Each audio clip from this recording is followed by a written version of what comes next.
was a dark and stormy night, nor'easter rolling in. It's a long 12 hours, the power's out again. I pray for inner strength and that we don't lose no lives.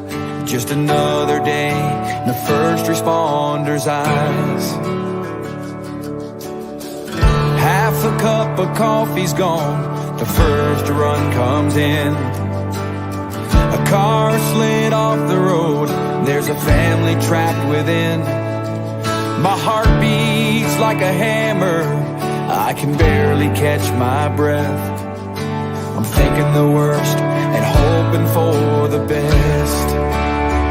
Yeah, we ain't superheroes, we're just ordinary people trying to make a difference, and the first on every scene. It's a heavy, heavy burden to carry all this burden when you can't unsee the things you've seen. It keeps going on when those sirens are gone. Hey, welcome to the award-winning Mad Radio Show with John and Sam. We are all about healing our heroes. Man, and today we got a phenomenal show with special guests from the Valor Ranch here in North Texas. And they are doing some amazing things with our veterans. As me and you spoke plenty of times, Sam, a lot of our first responders become veterans. A lot of our first veterans become first responders after the fact, and vice versa. So this is a really good mix and of both veteran community and first responder community. Absolutely. Hey, John, how are you? Very good, very good. Well, I rolled right into that. Sorry. Yeah, no, well, yes, and it's perfect because, we're just coming off being out at Dallas Police Department last month, again, talking to their new recruit classes, and the more times we're out there, the bigger, the larger number of veterans that are in the classes, because as we've talked about on previous shows, it's kind of a natural fit. You're going from teammates to working with teammates. Uniform, it's just a different uniform. The culture, paramilitary. The culture is pretty much the same. And I would say you don't have necessarily that sense of losing your identity. Even though there is, obviously your unit's not coming with you. There's a little bit of it, but it's definitely easier. Mission is served. The mission is served because that, our veterans and our first responders all have that they're all cut from that cloth. They want to serve their community, and they want to serve their city, state, whatever it is. That's what's inside them. They can't lose that. That does become part of their identity. Absolutely. And speaking of service, well, first of all, folks, the comment stream is open as it always is right after the show starts. So come on, say hello, ask your questions as the show goes on, or we're going to dance because John's phone, we got that show going. I want to give look, Mad Radio making a difference, right? So two feel good stories. So first, out of Lighthouse Point, Florida, they have a Lighthouse Point PD, Officer Stebbins, who jumped into the waterway there, pitch black at night, after a lady's dog had fallen in and was treading water for like 20 minutes. Wow. And he went in, he like I said, it was pitch black, couldn't really see, got the dog out, reunited it with the owner. Obviously she couldn't be more grateful. So thank you, Officer Stebbins, for really stepping up and doing that for. And that's in Florida? In Florida. Yeah. Lighthouse. Man, at night, you got to watch the Gators, man. He's well, I mean, I don't know where Lighthouse Point PD is. Maybe it was a pier, maybe in the ocean. I don't know. Sharks, alligators, things with teeth. We'll just go with that. Yeah, things with teeth, dangerous. Yep. So thank you for that. And there's been, if you've been living under a rock or you haven't watched any news whatsoever, coming out of Uvalde, Texas, we had that horrific shooting at the elementary school. Well, while we have these mass shootings and these terrible things happen, we also have good things like mass savings. And a huge shout out to Elijah Dickin. He is the 22-year-old who saved a whole lot of people in the mall the other day. I think it was Indiana. The licensed gun owner. Yes. By law, licensed gun owner, followed the letter of the law, praised by the chief of police there. And we need to give him some serious props here because, John, you and I know, firearms training takes precedent over most any other kind of training in law enforcement, right? So this young man, again, folks, 22 years old, from 40 yards. That's right, I said it. 40 yards, 10 shots, 8 of them hit. The chief said, tactically sound. I can't even say the word. We trained to shoot out to 25 yards with a pistol. Okay. He did this with his concealed carry pistol, not a long gun. 40 yards, 8 out of 10 hits, saved a lot of lives. Huge shout out to Elijah. We've got a lot of heroes like this out on the streets every single day. You just don't hear about them because of the way the news works. So 2 wonderful stories. And so that goes to show you, Sam, like we talk about how important it is for gun owners to get to the range, to practice and to be proficient in their firearms. This way, when if anything like this does happen, you take out your subject. You don't risk other people's lives. And this kid sounds like, even being young, he was proficient in his use, because I'm sure that was not only a 40 yards away, that was probably a moving target to begin with. So which probably makes it a lot harder as well. Yeah, details are still, coming out about that. But yeah, you practice like you play. And this young man clearly practiced. We live in a crazy, crazy world now. So be like Elijah, folks. That's the tagline for tonight. Be like Elijah. If you do carry, you should be out at the range. You should be practicing that draw. And we could do a whole show on that. But we're not. Okay, we're gonna switch gears here because we are about making a difference. And it is we're both wearing the same shirt. I don't know if you guys can see. Okay, I know we didn't even dress together. This year we were completely honored to be chosen as nonprofit partners with Carry the Load. And what that means is over Memorial Day weekend, the mission is to spread goodness, spread education, bring back the true meaning of Memorial Day, to honor those that we've lost and honor those that serve.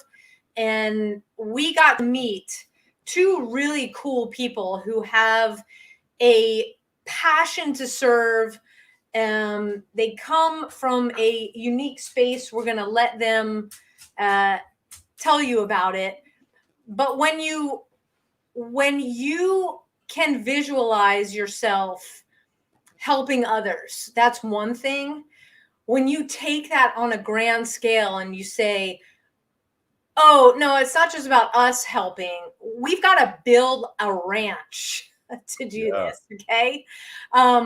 It takes it to a whole nother level, and the work is tireless. But as you know, from what we do in the nonprofit space, that's part of it. They took a vision and built it. Absolutely. And I want to say that they have like the coolest mascot of everybody. Their little baby goat. Goat? I think his name was Levi. We have to check that out. But this little baby, somebody had it in their arms the entire weekend, just at different tables, and it's like, oh, you have him. Oh, you have him. Let me tell you something. If I didn't yeah. have 4 rescue dogs, I'd be going out and buying myself a Levi because he was Yeah. the cutest thing in the world. He really was cute, and I do remember Tara seeing him and coming over and saying, "Hey, we need to get." Yeah, So, yeah. yeah. But so without further ado, we are going to bring on Valor Ranch live from Decatur, Texas. We've got Keri, Ann, and Josh. How are you guys? Hey. Hey, guys. Hey. We're It's good. great to How are see you? Hey, we have shirts that match too. There you go. There We you didn't go. plan it either. Yeah, we can match either.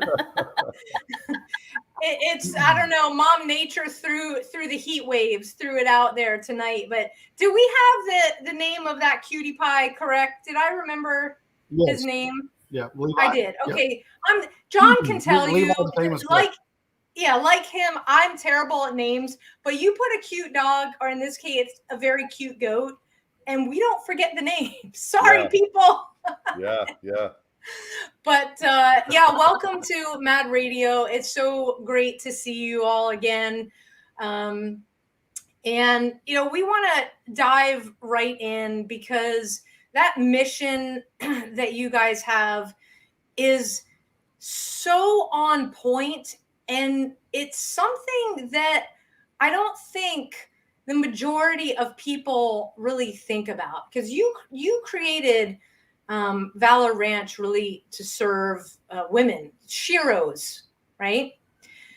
Keri Ann, can you take us through the journey of how this came about? Well, thank you for letting us be here and share our mission and vision with everyone. It's an honor to be on the show with you guys, and I really appreciate Honor to it. have I'm you. sure Josh does. Absolutely. Absolutely. You guys are awesome.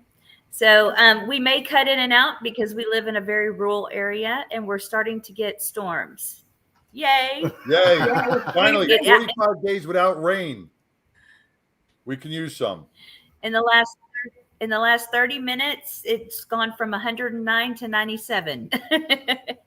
And my computer is saying rain is coming. So So we're good with that. yes. Awesome. Yeah. But did we freeze? No, Nope, you're good. You're good. But our Okay, heads don't move. good. So back in 2016, I was in college, and I knew I wanted to serve.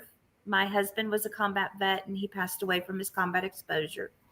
And my son, my brother, my grandfather. Oh, it looks like we're bleeping out there. No, you're good. All served. And when I was in college, I became president of the Student Veterans of America. And I said, hey, guys, I'm not a veteran. They're like, no, but you get stuff done. I was like, okay. So I led the pack on that. And while I was there, because I had made a promise to my deceased husband before he passed that I would continue fighting for his brothers and sisters in arms. I had no idea what that looked like. When he passed away, I lost my identity. Now we lost them. Okay, now we lost them. Hopefully, oh gosh. Well, God bless the rain that they're getting. Yeah, we'll get them back. They'll probably get back on. But, you Yeah. know, she was saying one thing that really hit home, too. And we brought this up. Here we go. Sheena We got them back. Got it back? All right. We're We're back. Sorry. All right. No worries. Go ahead. So, anywho, what had happened was I came home from school one night and I sat down with Josh in a spiral, and we drew out what the ranch would look like, because I always wanted to live on a farm. When I grew up, I still haven't grown up yet, but I'm growing. And we just drew it out, what it would look like. And it first started out as 100 acres. And then we was going to have the men here, the families here, and the women over here. And then we thought, boy, that's a Jerry Springer waiting to happen. So, So we condensed it to 10 acres and found our focus was for the women veterans and first responders. And that being because as I managed a Texas Veterans Commission grant for 3 years, I realized how underserved these women veterans are. And then I learned over a period of time that there are no resources for female police officers and first responders. And I was like, wow. Although we're not big and we can't touch every heart, but if we can just touch one, then I can go to sleep happy. That's You amazing. know, you said you're talking to two people from the East Coast, right? Because me and Sam are both on the East Coast, and it's funny when you throw out that 100 acres. We were just going to get like 100 acres. It's like to us that's the city, you know. That's true. That's like huge. That's tremendous, you know. Because on the East Coast, we're living on a quarter of acre of land. So when you're like, yeah, we're going to think about 100 acres, I'm like, holy crap, that's a lot of land. It is. Well, even 10 acres, you know, when Even you 10 talk acres. about 10 acres, and you know, the Jerry Springer moment, that was classic because, you know, we all dated ourselves just then. If you don't know who Jerry Springer is and you're watching, go ahead and, you know, look him up. Yeah, you got some YouTube moments there, and you'll understand what Keri Ann's talking about and why we laughed. But it is before the show we were talking a little bit on how we are so good, women. We're good at a lot of things, but when it comes to being resilient, we're really good at that. When it comes to actually pushing ourselves physically, we're really good at that. When it comes to post-traumatic stress injury, trauma injury, stress, we are so good at hiding what is going on. I think you said it best that we operate, you know, wearing masks. Yes. And we have to. Yeah, absolutely. We women are usually the center of the household, the center of somebody's universe, may it be a wee little person or our significant other. Sometimes we're the oldest in the family and we have siblings that we've taken care of. And a lot of women have served. And they had a lot more to prove to be right up there with the men than the men did. I will testify and speak to that tremendously as I got thrown around a mat room in training by my partner who was 6'1", and Wow. there wasn't any, you know, I wasn't going to cry. I wasn't going to show weakness. Mm-hmm. I mean, I did end up hurting my back and like, you got to kind of do what you got to do. But yeah, you put your game face on. Yep. You know, we see it a lot when we start doing these workshops with a badge of honor. You know, a lot of the male first responders are in the classroom. Not a lot of female officers come in, and I think that's a very misleading thing on the department's side, is that they feel that females aren't prone to post-traumatic stress like their counterparts. And I think that you guys are hitting on and helping and making a difference in a community that really needs it. When you talk about female veterans and female first responders, because a lot of them aren't getting they're being discarded somewhat, if that's the word. They're being or overlooked. They're thinking the male counterparts are more prone. You know, they're the men, so they're traumatized more. But women, you know, they're being valued at less than. Huh? They're being valued at less than. Yeah, exactly. You know, and that is not that is not the case. You know, that should not be overlooked. I mean, you know, you have people signing up, ladies that are signing up to get into the armed forces that are signing the same exact paperwork that men are signing. They're cashing that check payable to whatever extent, just as males are. you know, and that should not be overlooked in any shape, way, or form, nor should the standard of aftercare be any less than what it is for men. What struck home with me one day, and which really helped me decide what direction we were going to go, was this combat veteran woman came in my office one day, and she sat down in front of me, and she just started spilling her heart out. And she said, "Keri, my services in another state at the VA were in the basement."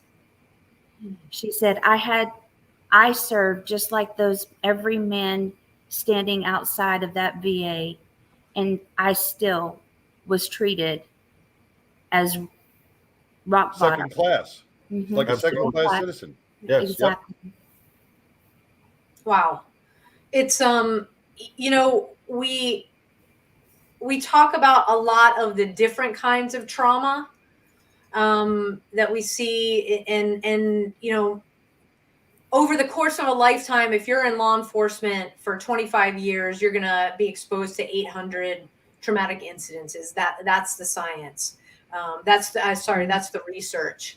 When it comes to the military community, it's different because you have deployments that last however long they last, depending on what branch you're on or the National Guard.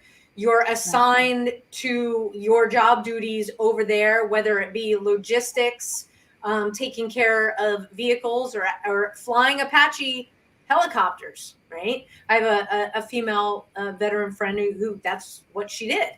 And so the exposure levels are different. And I think that's why people may think it's like, well, you didn't see combat. And then to have my friend turn around and say, "Oh, I didn't. You're right. I just flew that Apache helicopter around dropping off ice cream." And people, the guy stepped back and was like, "Oh, okay." And I'm not talking about other men that served. I'm talking about guys in general. It's like, yes, women have achieved equal, or in some cases have surpassed rank. And whether that is viewed as a plus or a minus, I think it just depends on your moral standing as a human on this earth. But for a lot of women, Keri, and you said, we had to go out and we had to prove ourselves. Mm-hmm. And with that, we have a lot of trauma caused by sexual abuse in the military. Yes. So we have a military sexual trauma perpetrated mostly against women, but occasionally you find it against other men. Have you guys kind of had women reach out to you specifically that have suffered that kind of injury? And is it maybe more difficult to deal with than, I don't want to call post-traumatic stress general, but like battle, something that somebody might have seen in battle? Mostly because 80%, 1 in 4 women, which is a very high ranking, because since 2000, our woman veteran population has gone from approximately 60,000 to over 500,000 today. Wow. So you can just imagine 1 in 4 of those women have experienced some kind of sexual harassment, whether they saw combat or not. Right. Wow. And when you talk sexual harassment, when we talk sexual harassment for our viewers, sexual harassment goes, when people think of sexual harassment, they think of the cat calls or the inappropriate touching. Sexual harassment goes on as the lewd stares, the dismissiveness, all of that stuff combined turns into some sort of sexual harassment because you're dismissing the female's values and what she brings to the table. Absolutely. Yeah, Sam, you had touched on a point earlier that the guys are looking at the ladies, and the research behind it was 800. I thought 800 encounters roughly. They're for PTS or some kind of traumatizing, and I was going to touch on that too and say, but that doesn't even count what the ladies are having to put up with, whether it be somebody walking by and slapping them on the butt, even joking, saying good game, because guys do it all the time, right? Shop talk, whatever it looks like. But, just like you said, John, the cat calls, just the lewd comments, the, just gestures for that matter. Sam, you'd also asked that had we had the opportunity to I guess, help somebody or meet up with somebody who's faced stuff like that. And absolutely, Yes. we have. We had a lady that was traumatized, or she was actually raped, and ended up having a child because she was raped in the military. Yes. And she kept the child. The child, obviously, she's grown now, and beautiful girl. Of course, she does have her issues. She does know where she's from or what she's a product of. So she kind of deals with that. But absolutely, and it's not just, once again, the lewd comments. It's not the smack on the butt. It's not a pinch or a smile or something that's just downright rude. It's absolutely coming down to downright rape and children being born because of that. Or not being born because of that. So yeah, I mean, it's the spectrum is from end to end. Whenever you touch on the MST subject. And 60% of men have experienced Absolutely sexual trauma in the service. in some shape, way, or form. And men are really tough to bring that about and face it and talk about it. But to get down to it, to get them into a comfortable place, to be vulnerable and say, hey, yes, I experienced that, and to work through it, their lives could be so different. Yeah, well, it is. I totally get what you're saying and understand. John and I both, because we've talked to a lot of people, and they say the same thing. It's and that's why I think where you guys come in with the ranch is so key, because first of all, one size does not fit all in terms of treatment. No. Okay. Never. And I'll go as far to say, from talking to the number of practitioners that John and I have, to have a man sit in a traditional office setting, on the couch, talk about sexual trauma versus being with other men that may have suffered the same thing in a more relaxed atmosphere, surrounded by nature.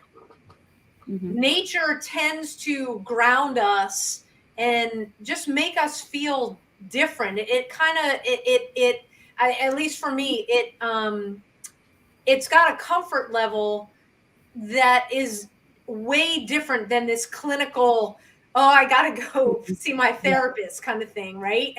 Yes.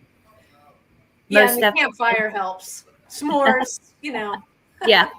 Well, with the VA, I'm not a veteran. I'm not a veteran, but what I've heard, and especially with the VA, when we talk about getting an assigned therapist, could take up to as long as 3 months before you even see a therapist.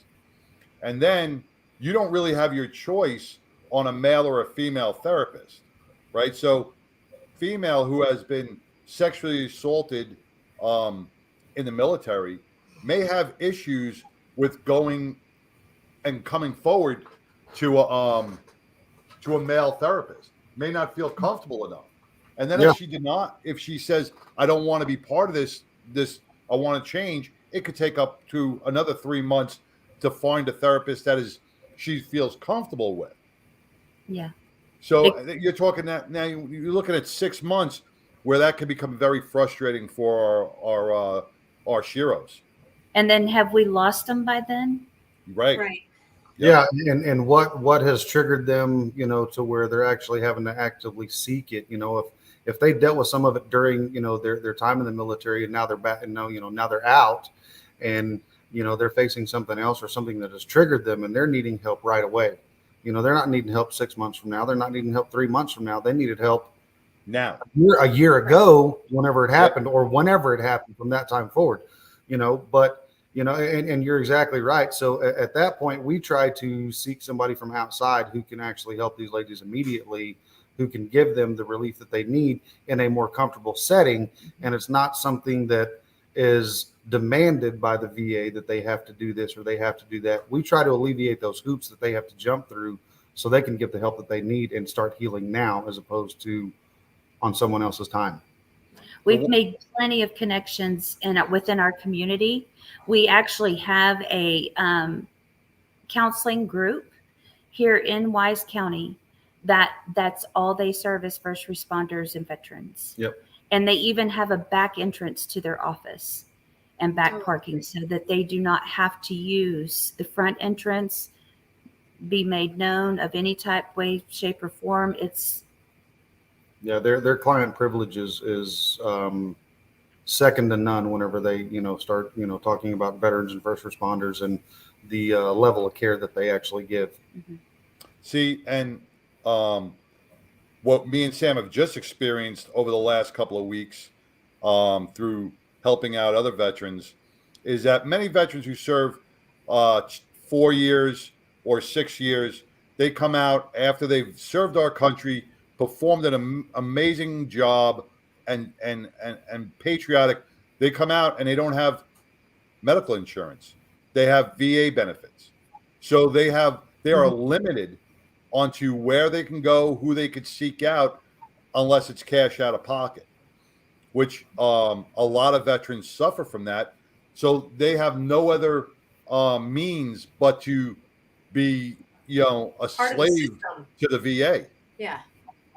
So so Right. if somebody, for people that are listening, right now, you guys are kind of doing two programs. You got your S.H.E.R.Os, which is women veterans only. And then you have another program where it's first responders and veterans and families.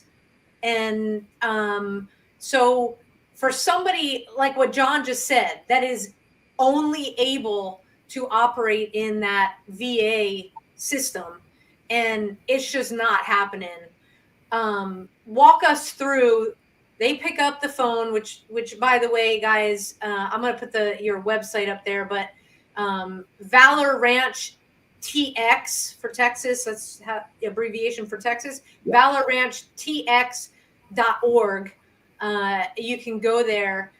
If I'm a veteran, I only have VA. I'm not waiting 3 months.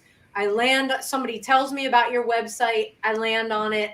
I reach out to you guys. Can you kind of walk everybody listening through how we take advantage of your services?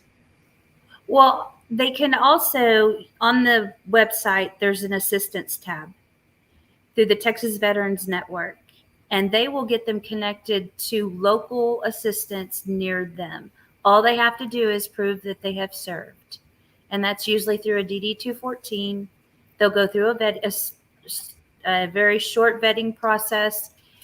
If they need financial resources, if they need therapy, if they need to go and check themselves into the hospital, if they need legal help, anything of that nature, they can log on or register, and they'll connect with them and get them straight to the services they need that is local to them within the state of Texas. So anywhere, they can be anywhere in the state of Texas.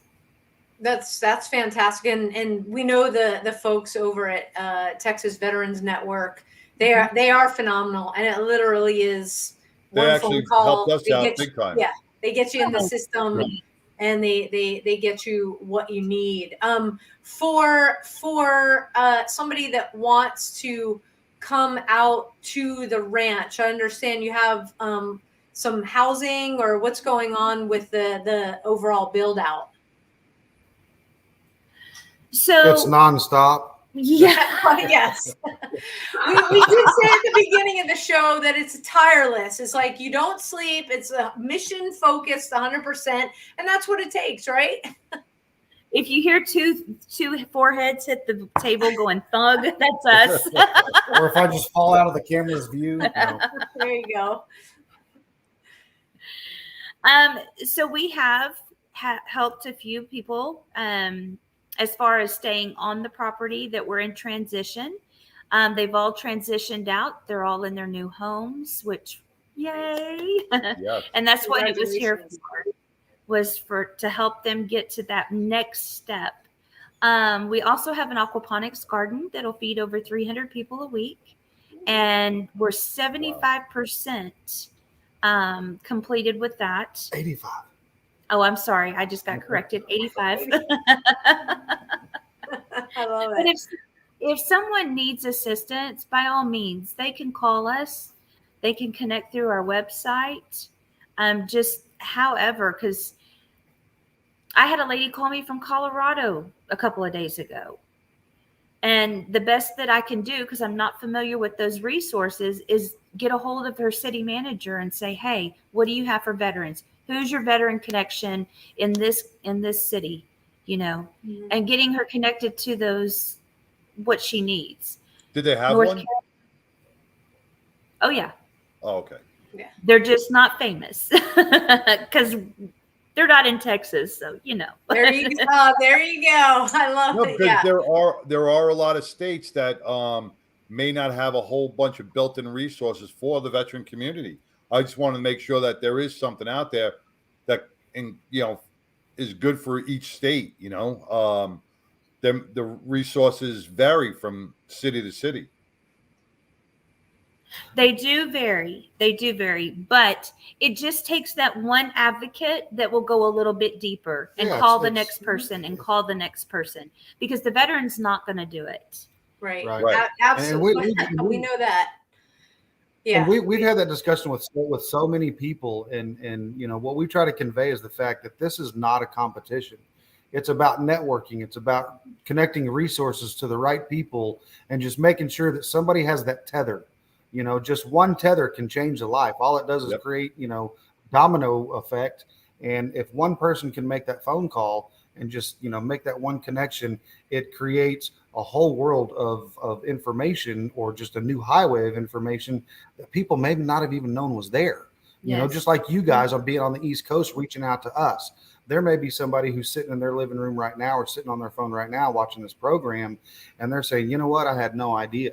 I had no idea about a city manager. Here I am struggling. Well, maybe I can call these folks, or call, whoever it looks like for them, just to say, you know what? I can tap into that resource. I can tap into that network. And guess what? Now I've got everything at my fingertips that I need to continue to live a healthy life. And that's the powerful thing about Carry the Load. Absolutely. That is the whole point, is that the resources are there.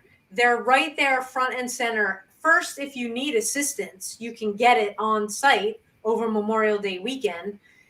But beyond that, you take away, whether it's brochures, whether it's business cards, and we come from all across the United States. This isn't just in Texas. Literally, the resources, we span the U.S. So if there's not, if you're a veteran, the VA is there, but the VA doesn't have to ever be there if you don't want. Yeah, and it is about networking. It is knowing about who's in your city, but beyond that, is be like, okay, I live in Texas, but if I want to do a program in Colorado, I met these folks. For first responders, what we talk about all the time, EAP, with the exception of one sheriff's department that we know the success stories out of Broward County, Florida. Okay. People aren't going to the EAP. It was a verb in my department. You're getting EAP. That was a negative. You did not want to do that, because you're talking to somebody that doesn't do what you do. They can't begin to understand what you're exposed to on any given day. And what can happen is it can put you back, or put you in a state that it's like, F the whole place. And then we've have had that we have that spiraling. And I'm sure you guys have received like SOS, like phone calls, like help, like last resort. Oh, absolutely, absolutely. We've had veterans that have tried doing it the right way and going through the VA, and then for whatever reason they get sidetracked, whether it's VA's fault, whether it's their fault, misunderstanding, whatever that may look like. But they've tried to find all of their resources through the VA, and they just get so fed up with it that they refuse to go to the VA. So therefore, they're just stuck. And at that point, what happens? You have to have somebody who's willing to fill in that, step in that gap and basically, okay, these are the resources that you do have that are not VA affiliated. And I've seen people go from refusing to go to the VA to being able to find every resource that they need just because somebody was able to connect them with the resources that they needed outside the VA. And they still get a better level of care than what they would have trying to go in circles and jump through hoops through the VA. Well, and in defense on the VA's behalf, they are super exhausted. Absolutely, they are. They're so overwhelmed. So organizations like you all and us and Carry the Load and many, many, many more, all we do is just enhance and help each other and help the VA take some of that burden off of the VA so that we can get everyone seen or heard or whatever that looks like. Right, whatever the resources they need. Now, but we. Go ahead, John. I was going to say we see it more and more now. Traditional couch therapy. Okay, although it is fantastic and it does work, the therapeutic resources that like you guys are going to offer, heal the mind and the mental state at a better level. The body too, yeah. And the body, heart, yeah. It's great to sit and chat on a couch, but if you're going to go from that couch right onto your couch watching Judge Judy, it's not gonna fix anything. The programs that you guys are going to offer get people to learn how to move their body, find a hobby. It gets them off the couch. It gets them off the couch, gives them a variety of things to look into. So that's where you guys are excelling and making a difference. And the healing process, I think, is better than the traditional sitting on a couch with a therapist. We have had people come onto the property, men and women both, that have been in pretty bad situations. They're just mentally done. They're exhausted. They don't feel like they have anything to turn to. So, and Keri, she'd call and say, hey, we're going to have guests tonight, So, all right, how many am I cooking for? So they'd come into the ranch and, usually on the weekends and whatnot. And that's usually when it happens, is they come on the weekend and they'll stay. And all we ask them to do is just, just disconnect. Come out here, disconnect. No phone, no nothing. Just disconnect, spend whatever days you need. And, they could be literally pretty close to suicide, and we've had it. And, the only thing we say is we're going to be working. We're going to be taking care of the ranch. You can work if you want. You don't have to. The only rule is you can't leave the front gate. That's the only rule. You got 10 acres. You want to go to the car in the back with a sledgehammer and beat the hell out of it? Go at it. More power. Somebody's going to go with you to do it, and you're going to basically name every frustration that you have every time you swing that hammer. But understand, whenever they start that, they usually can't lift their arms afterwards, because they just get so much out, which is good.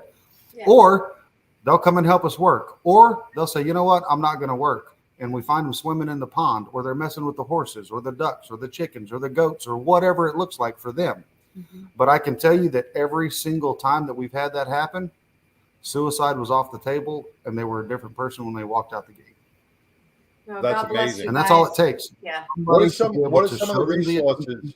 What are some of the resources or programs, whatever you want to call them, in the housing? I know Keri Ann was talking about you. I know you're 85%, but Keri Ann was talking about 4 are completed. Some of the resources that people can cottages look forward to when they come to the ranch. Can you repeat that? Because Yeah, you were breaking up you a were little breaking bit. up. Oh, so when someone comes to the ranch, I know, Keri Ann, you were talking about the 4 cottages that are now up and running on the property. Then you're talking about the horses, the chickens. What are some of the resources that Valor Ranch is going to offer our veterans and our first responders and our S.H.E.R.Os when they come?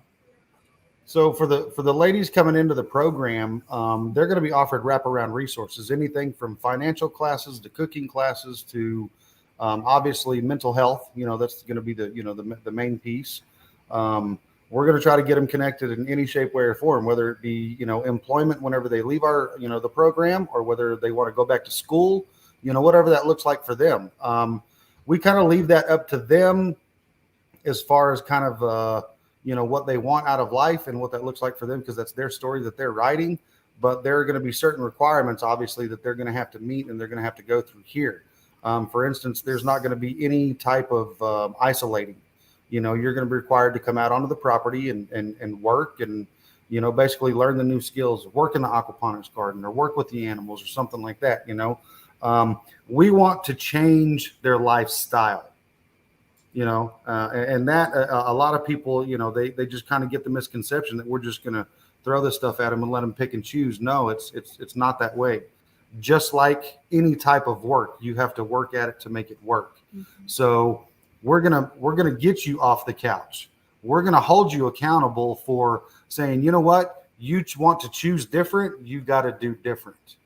You can't just continue to stare at these 4 walls and expect a different outcome. That's living the life of insanity. Yeah. Get out of the house, get to work, and let's make it better. Let's work together to make your life better. So they have a schedule to go by. Yep. And all of the duties are marked out on the schedule. They'll rotate the duties within the farm life to keep the farm running. Mm-hmm. And then they'll be asked if they want to go back to work. If they do, then we'll get them connected to resume and job search. Or if they want to go back to college or go to college, then we'll get them connected and make sure that they get their benefits lined out with whatever degree plan they want. That's fantastic. So, hey, we've got a question that came in on the chat. What happens if a veteran is in a post-traumatic stress crisis while staying at the ranch? What's the protocol? So if there is a crisis that happens, then we are to connect with the therapist. The mental health. There will be a case manager that is assigned to that veteran, and that veteran and the case manager will contact the behavioral health and basically address it from there. Understand, Valor Ranch is the vehicle that just has these resources available. We are not mental health therapists. We are not we are not certified. We are not trained in it. We offer a ranch that has these resources available for these ladies to come through and help them get the help that they need. Right. You're changing the mental mindset. And I think that's a huge undertaking in itself, but that's where everybody's got to start. And that's right. And the work is up to them. They have to do the work. We can't do it for them. We can't want it for them. We can't want it more than they want it. They have to want it. So they're going to have to. We've seen that plenty of times with first responders and veterans who are in crisis that they just don't want to continue the help, or they don't want to help. They're afraid of it. They don't. And I hate to say it, some like to wallow in it because it's become the norm of their life. Exactly. And they don't know any better. So depression becomes the only thing that they know. And it's frightening to step out of that box, and it's frightening to step out of that comfort zone because they've been dealing with it for so long. So absolutely, you're exactly right. Through farm life, and I'll tell you, me and Sam, when we did a show and we went out to our watch, and who would have thought that like the equine therapy, to me, is the most amazing therapy when you're around horses. Really took me out of a hypervigilant state at one point, and I wish I could have continued it because I think it would have helped a lot. But I never would have thought of equine therapy. I'm a first responder, would have never thought horses would have had that type of effect until I tried it. And then all of a sudden I was like, Right. sit back. So who knows? You keep trying things and see what's going to feel good for yourself, because everybody's different. You know, there's a saying that says you better get comfortable being uncomfortable. And it's funny because when people sign up for that, whenever they go into the military, or for you, a first responder, and you get your first bit of that, you have to become comfortable being uncomfortable. Well, getting better is kind of the same philosophy, you know. Get comfortable being uncomfortable, because that change is going to be uncomfortable. Just like you said, they've become complacent in the situation that they're currently in. And it's hard to step out of that. It's hard to make that decision consciously every day, to step out of that comfort zone and say, you know what, this has got to be something that I'm going to have to see it through, the hard, the good, the bad, the ugly, you know, because people are going to see all sides of you. And if you can look feel at like you're in a post-traumatic safe stress, environment. when we look at post-traumatic stress as an injury, right? It's an injury. So just like Yes. physical therapy, Yes. nobody likes to go to physical therapy. They get frustrated. You know, someone's got a broken hip or a broken femur or a broken leg, you know, and they got to learn to walk again. They don't want to go for 2 hours of therapy walking on crutches. But you know what? At some point, they're going to see a change. They're going to see a healing. They're going to see that they're able to walk I again. slipped a disc in my back 10 weeks ago. It still hurts, but guess what? I still got a ranch to run, so I got to get up and make sure it works, right? Right. So right, yeah, right, I have to be, you know, comfortable being uncomfortable. So yeah, it's the change, and it's hard work. There's nothing simple about it. And we try to tell people that when they come onto the property, there's nothing simple about this. Will not Understand be easy. that this will not be easy. This isn't Club Med. It's not somewhere where you can just go stay for free and expect things to be given to you. You're going to have to work if you want this change. And that's the only way that anybody, veteran or first responder or civilian for that matter, if they want that change, they have to apply the effort to make that change. Yeah, Nope. you're absolutely, and it's some of the hardest, some of the most difficult and frustrating things you can go through. You know, you've got to be accepting of the journey, and you've got to be accepting of the rules and everything that you guys are putting forward when you've given your time and your effort and shelter to anybody coming in. And it's not always easy to understand if you're in a place where you're so lost that, you know, there can be some misinterpretation going on. When you hear the word hard work, it's like, what do you mean this is going to be hard work? I'm here so you can fix me. That's not how going through the journey of healing from post-traumatic stress, right? That's not how healing from that journey, dealing with post-traumatic stress works. Right. My therapist told me straight out when I was doing EMDR, this is the most difficult thing you're going to go through. You're going to want to punch my lights out.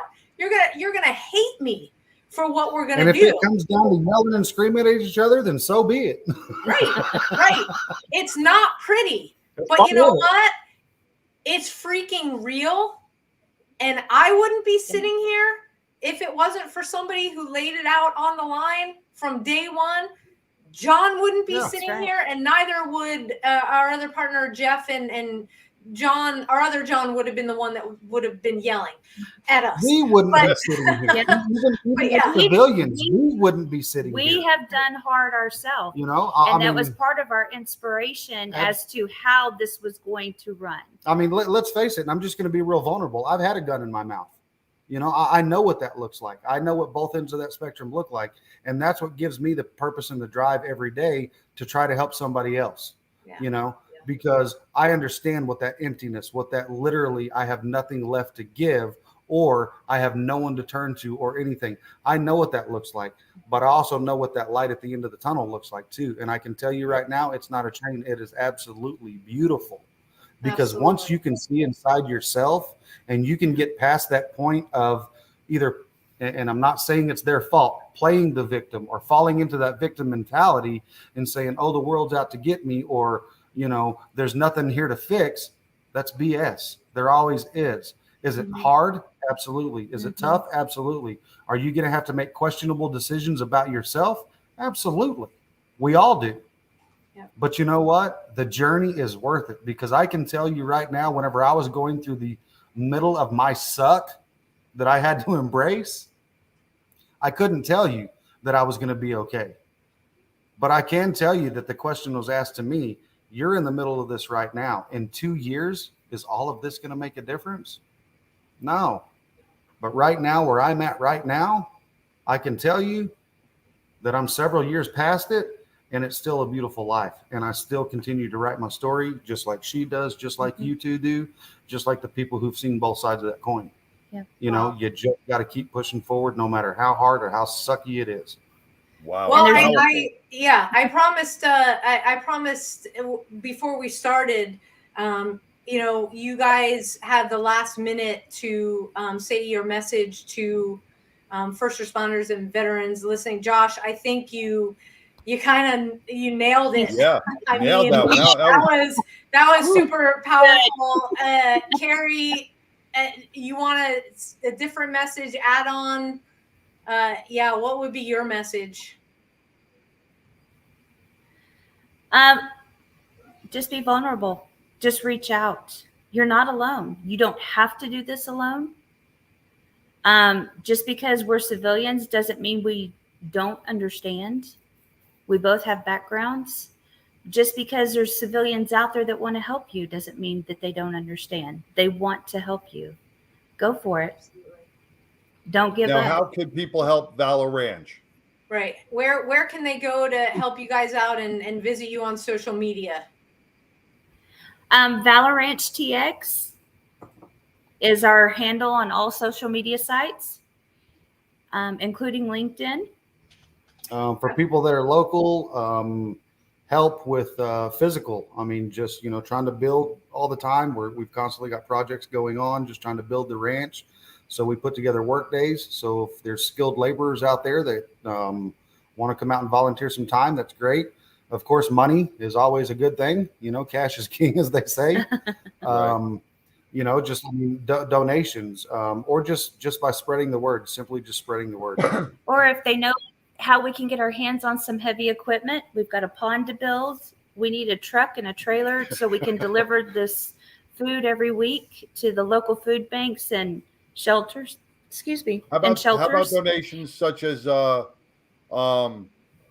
basic amenities, blankets, pillows, silverware, glasses, chairs, stuff For like us that? right now, it would be hygiene. It would be hygiene stuff. Products. Deodorant, soaps, whether it's laundry soap, liquid soap, bath soap, you name it. Toothbrush, toothpaste. Yes. Stuff like that. That seems to probably be the fastest that goes. Deodorant. Yep. Hair products of any kind, male or female. Okay. Awesome. So keep in mind, our programs for the ranch are designated toward women. Okay, but we will help both male and female. If we do have a male that we can help, we can easily put a call to action for some other nonprofits that we're affiliated with that are more than happy to bend over backwards for male or female. So keep that in mind when you guys do talk about it. Yes, our programs are geared toward women. However, we will help both male and female. I don't think we've ever turned anyone down. They may have not chosen to use us, but I don't think we've ever turned anyone away. So, awesome. Yeah. Awesome. Well, thank you guys so much for being with us tonight. I was typing out mad stuff on the comment stream. So we've got your handle up. That's awesome. You guys, if you're listening, you need assistance, please reach out. Again, Valor Ranch TX on all social media. Thank you. Thank you so much. Thank you. This is you're doing phenomenal work, saving a lot of lives, and we really do appreciate you both. Keep us people informed on the progress. What's that? Absolutely. Yeah. I said, have people live in their hearts, not their head. Yes. Amen. Yes. Great final Y'all words. take Well, All right. hopefully you'll get some well-needed rain, weather the storm. And say hi to Levi. Hey, send it us. If you got rain on the East Coast, send it west. There you go. Take care, guys. Good Take night. care. Thank y'all. Okay. Wow, just a phenomenal program. Thanks everybody for tuning in tonight. Real quick, just want to leave you with some upcoming events. This Friday is the 22nd of the month. So every 22nd of each month, we are at Walk the Bridge, 2 locations out here in Rockwall, as well as the 7th Street Bridge in Fort Worth. And John is heading that Fort Worth Brigade up. So come on out this Friday, 6 o'clock. Let's start walking 6:30. at 6:30. Yeah, we start walking at 6:30. But get out there early, park, everything. Take your time. Our next show for Mad Radio is Wednesday, August 3rd. So we will see you next month, if you can believe that. And August 7th. If you're looking for a way to connect to what it means to recover from whatever trauma you've experienced, or maybe you have a family member, our partners at NAMI North Texas are putting on an online training program. It's a recovery workshop. It's on August 7th for an hour and a half. I think it's 1 to 3:30 in the afternoon. You can go to NAMINorthTexas.org, and there's a phone number. Just scroll at the bottom, call, get yourself registered for that. And, John, take us home. No, I think Josh said it all, man. It was powerful. Just reach out. You're not alone. It's okay to not to be okay. And there's always that light that's going to be shining. It's going to keep getting brighter. So live in your hearts, not in your mind. And Sam, once again, pleasure as always. Glad we dressed together. Yes. Take care, everybody. Take care. Till Bye-bye. next month. Bye-bye.